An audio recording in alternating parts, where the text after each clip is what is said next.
We took this role, felt like God was leading us there. It was a church in transition. It was a church that had very much flatlined and even was declining. And we were going to come in and just sort of bring a source of energy and hope, just be ourselves and love on people. It's all we can do. I was the college and singles pastor. And for a year and a half, I kind of went at my job every day. But I could see, like we all could, the attendance pattern was sort of dipping. With the attendance pattern comes the giving. Just shy of that year and a half mark, we were all called into a meeting, and we were told that unless a miracle showed up, there were going to have to be some layoffs. You know, I went home and told Michelle, not really sure what this means, but I think we need to prepare ourselves. I'm the college and singles pastor. I think there are some positions that probably going to hang on to a little bit longer than mine, and been here a year and a half. I don't really know what that means. But sure enough, 14 of us were laid off. My son just had celebrated his 1-year birthday. I am a very proud man. I will stand before you and admit that. This brought me to my knees. I mean, this just devastated me because I felt like everything in my life had been about get that degree, get that job, get that master's, take this position, grow your ministry. I felt like all I could do was look back and see these things, and maybe I was starting to get a little arrogant, thinking that I really had something to do with it. And I had just seen growth in everything that I had done, and now you're just going to sweep the rug out from under me. And the worst part about it as a pastor is, like, well, God, should I just stayed at that other church? Would this have happened? And I trusted you, and I moved my family, and my son was born in this city, and we were just sort of starting to make relationships and starting to see fruit from ministry. God, this can't be your will. What did I do wrong? I mean, I beat myself up over it. What could I do? Thankfully, my wife had qualified through her work for a trip to the Bahamas. Literally found out on that Friday. On Monday morning, we got on a plane. So we got to sort of, for 3 days, go there and not have as much fun as we would have liked to have. Didn't get to swim with the dolphins and do all those things that you were really looking forward to, because now it's about, we don't need to spend any money that we don't have to. Just to tell you how bad the situation was at the church, we had our 2 weeks notice, and they gave us 4 weeks, 1 month of severance. So in my mind, we've got 6 weeks of income. That's 3 more checks that I'm going to have. My mind is very linear. I'm thinking, all right, so that's like 2 more house payments, the way this is going to fall. I start looking at my wife's income. I start looking at savings. I look at checking. I start cutting the cable, making all those just easy decisions of cutting and trimming the fat out of our life. And I'm looking at it and I'm thinking, okay, Michelle, I think we can make this about 6 to 7 months. And then after that, it's gonna get ugly. And here's the worst part. Getting a job as a pastor, you just know the timelines. It takes 6 to 7 months to transition churches. Because it's not just a job, it's a calling. It has to be a mutual agreement. The church has to agree. I've got to feel it in my heart. My family's got to pray through that. The interview process, it drags on and on and on, as it should, because there's so much prayer and backgrounds and conversations that should take place to bring the right person in. And so we're looking at it and we're just trying to ask ourselves, how are we going to stretch our budget to cover this window of time? We had looked at the places that would give you insurance. And you could still work at part-time, so we know Lowe's and Starbucks. And I'm thinking, yeah, that's going to be really humbling. And thank you, God, that this is it. But that didn't matter in that moment, because it was about providing for my family. And I'm going through all those steps in my mind, and it's just racing. What are the things that I've got to do to prepare us to weather this storm, to weather this test? And I'm thinking of all the things I'm supposed to do. And after our trip to the Bahamas, we had some conversations. And we talked about a few things that we were going to do, because we knew that God was in control of all this. We knew He had led us to this church. He had led us to this city. We had planted our lives there, and He's in control of it all. As much as it hurt, as much as I questioned so many things, I knew that about God. We had that peace together in all of our conversations.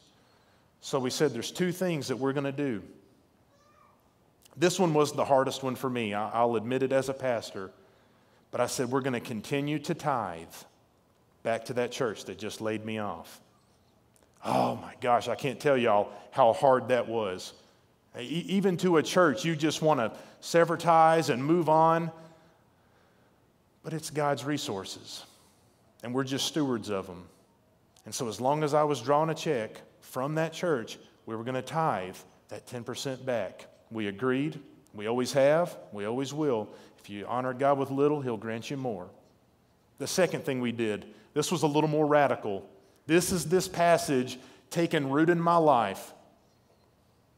And I didn't reference it, but it was just like we just sort of both agreed that God was leading us to do something drastic to show our faith in Him.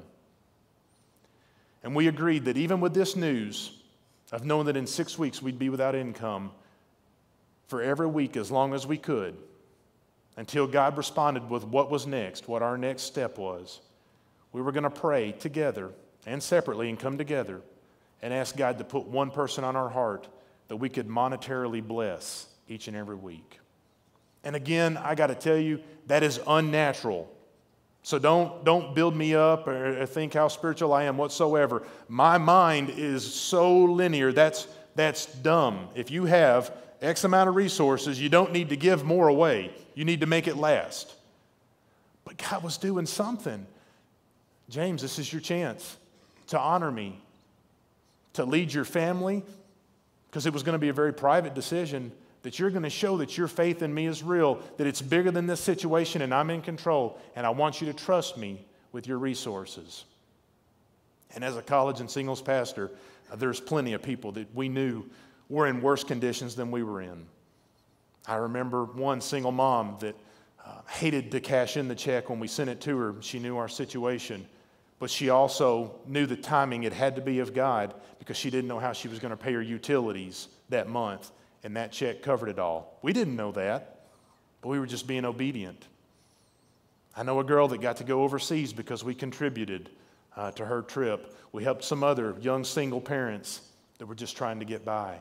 We just honored God, and we just were obedient, and the amount varied. It was one of the most prayerful and special moments that I think we've ever had as a couple.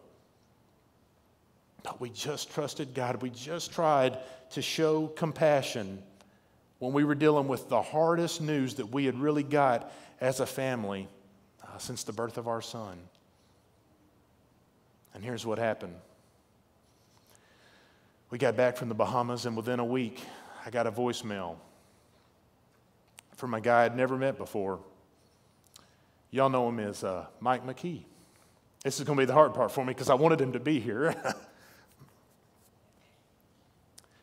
There was something different about talking to Mike. We talked to a few churches throughout this process.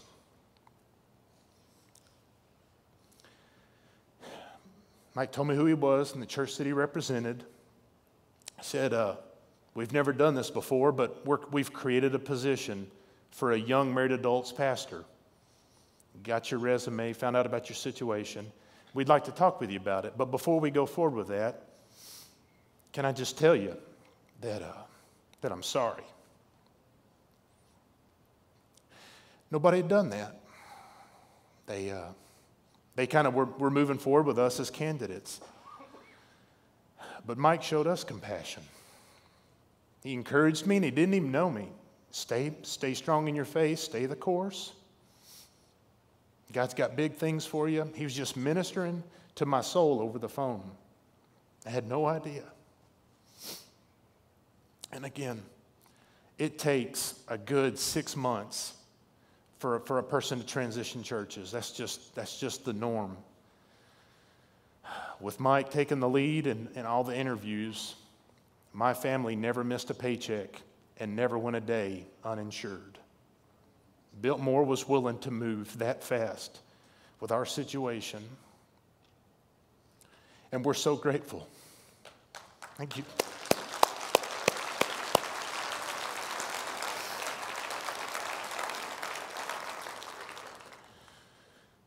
I'll never know how much of it's related to how we responded in that moment and what God was doing, because I don't want to steal any credit from God, because He's not limited by any of my responses, and I'm so reminded time and time again that it's His grace that covers up our screw-ups all the time when we blow it and we fail those tests and we get what we don't deserve, and that's His mercy. But as a family, we committed to honoring God in the hardest transition we'd ever felt.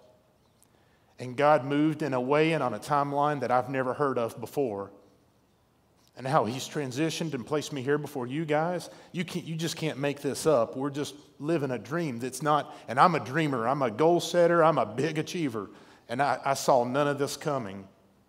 But that's our God. That's who He is. And I told you this message is about hope. Consider it joy when you face trials of many kinds, because the testing of your faith will produce perseverance. Let perseverance have its work in you so that you may be mature and complete, lacking in nothing. My family's not lacking in anything. We're so blessed with more than we need. All our needs are met. We've got a church we love and a church that loves us. Our family is strong and healthy and honoring God. And God's taken us through this process. And He's taken you through a process. And He wants to know, are you going to honor Him? Are you going to honor Him with your resources? Are you going to honor Him in life's highs? Are you going to honor Him and love Him in the lows of life? We exist to glorify God, to magnify Him. And I think the microscope is on us. I think they're looking at us most intently when they know we get that phone call, when they know we got that earth-shattering news. The crowd shows up and they want to see Jesus. What are you going to do now? Are you going to cause a riot? Are you going to try to overthrow the government? Have you had enough? Are you going to become the king that we all thought you were going to be, and you're going to hop on the horse now and you're going to charge? Or are you going to look in people's eyes, and are you just going to show mercy and heal their sick and love on them and feed them? And I'm challenged to look at trials, to look at obstacles, to look at these tests differently. I want to respond in a way that honors God.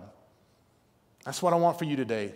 I want you to walk out of here encouraged. I don't want you to walk out of here dreading what trials you're sitting in right now and what trials you know await you in 2013.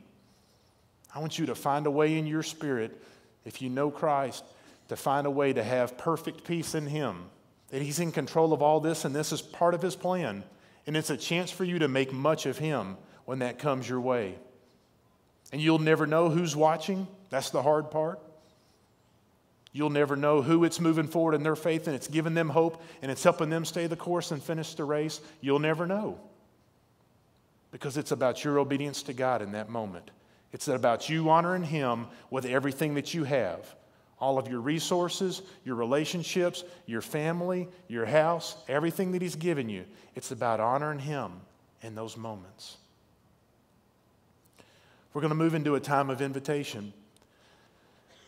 I know there's got to be many in this room that are walking through a trial, that are walking through a test that almost feels like more than you can bear. Maybe you're on the brink of making a bad decision, of choosing an unhealthy relationship, of getting hooked in a bad addiction. And I want you to know you can talk to someone today. You can talk to a pastor. We're going to have counselors in the back. They'd love to spend some time in prayer with you. See what resources we have here at the church that we can help you with. Others of you just may need to be sort of introspective and reflective where you're at in your seats. Make an altar right there. You need to pray in advance. God, I know I've blown it in the past. I want James 1:2-4 to be true for my life. I want to honor you. I want to respond to trials differently in 2013 than I ever have before. I want to be made mature and complete, not lacking in anything. I want to be sanctified. I want to look more like your Son. Some of you need to pray that today. All of us need to pray that today. And again, the context of this passage was written to brothers, Christians, followers of Christ. If you're in here today, everything that I was saying you couldn't relate to because you've never had that hope. You've never known the purpose of when these hard times come, that God wanted to get any glory out of that because you've never made a decision to trust Christ with your life. I want you to know today could be your day.